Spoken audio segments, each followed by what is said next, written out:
The Newsday continues here on One News Now. I'm Riza Diaz. 2 more areas in Muntinlupa will be placed under lockdown still due to the rising number of COVID-19 cases. Let's get more details on that. We have JC Cosico. JC, tell us the latest, please. Riza, from 30 to 40 daily average cases in Muntinlupa City, it now surged to 100, prompting authorities to put some areas under what they call extreme localized community quarantine. One of these is the St. Anthony Street in JP subdivision in Barangay Tunasan, where there are 9 active cases, 2 of which are senior citizens. The other one is the Fresnedi compound at Barangay Poblacion, which has 6 active cases. Only health workers and APORs will be allowed to leave their homes. About 100 families are affected by the lockdown in both areas. Contact tracing, swab testing, and disinfection will be conducted during the lockdown, which will last until 6 a.m. of April 10. To date, there are now 4 areas in Muntinlupa under lockdown. Officials say the easing of quarantine restrictions and lapses following health protocols have caused this recent uptick in cases. On top of that, the presence of new COVID-19 variants in the city have also aggravated the infection rate. To date, Muntinlupa City has over 6,000 confirmed infections. Riza, the LGU also plans to put more additional quarantine sites as isolation beds are now full. Back to you. Thank you for that update. That was JC Cosico. Meanwhile, the Health Department reports over 9,500 new COVID-19 infections for the second consecutive day. That brings the country's case tally to over 712,000, some 118,000 of which are still considered active. The virus claimed the lives of 10 more patients in the past 24 hours, pushing the nationwide death toll to more than 30,000. Some 581,000, meanwhile, have gotten better from the disease, with 481 new recoveries reported today. Now, here are other stories we're keeping our eyes on. Sagada Mayor James Putin confirms that he has tested positive for COVID-19. Putin says he is asymptomatic and has been advised by the municipal health officer to undergo isolation. St. Luke's Medical Center will require all patients and companions to undergo RT-PCR swab tests starting Monday. Under its guidelines, all patients in the emergency room will be swabbed prior to their admission. Companions of the patients must also present a negative swab test taken within the last 3 days. And around 1 million Sinovac COVID-19 vaccines are set to arrive in the country on Monday. President Duterte is expected to witness the arrival of the shots, which were purchased by the government.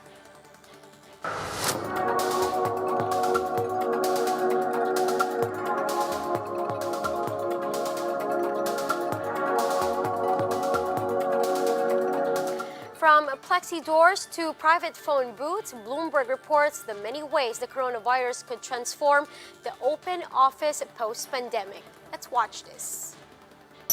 Every few years, people declare the open office dead. Will coronavirus officially kill it?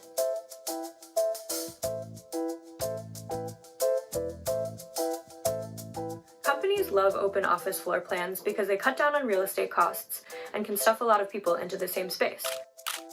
Plus, they say people collaborate better when they're sitting elbow to elbow. Workers hate them because there's no privacy, auditory or visual, and there's no space, elbow to elbow. But now, with coronavirus, there's a whole new set of challenges. When we return to the open office, what will it look like? Right now, companies are scrambling to figure that out. But one thing's for sure, from the moment you enter the office to the moment you leave, things are going to look pretty different. From the elevators, where you'll have to sanitize everything and stand 6 feet apart, to the pantries, where you're probably not going to be sharing plates, to your seating arrangements, social distancing will be paramount. And the ways that we work will have to adapt too. But don't get too excited. The open office isn't officially dead yet. Most companies are experimenting with more short-term fixes.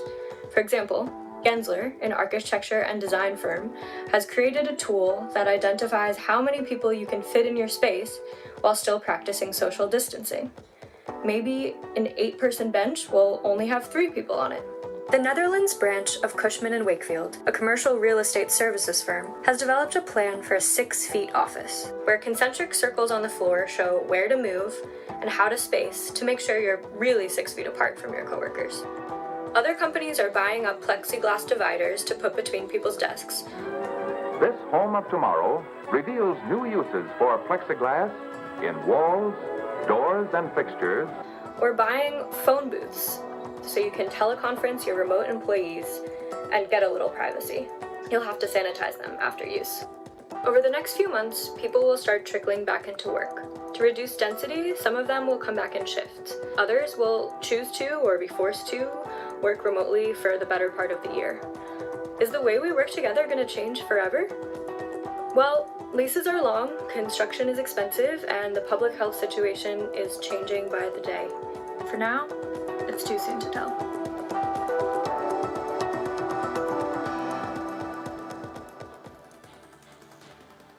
And for more updates, visit News 5, The Philippine Star, and Business World Online. Visit our website, onenews.ph, for more in-depth analysis. You can also catch One News on Signal Play app.